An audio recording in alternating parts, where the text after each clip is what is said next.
मुझसे किसी ने सवाल पूछा कि जब आप नमाज पढ़ते हैं तो आंखें बंद करके नमाज क्यों नहीं पढ़नी चाहिए।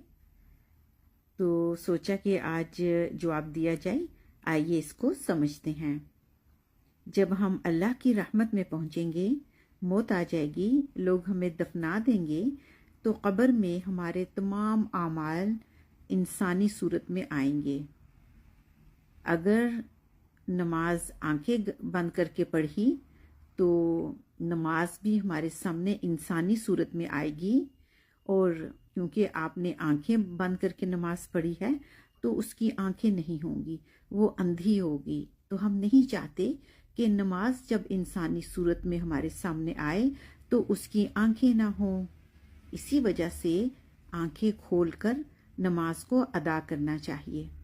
उम्मीद करती हूँ आपको अच्छी तरह से समझ आ गया होगा।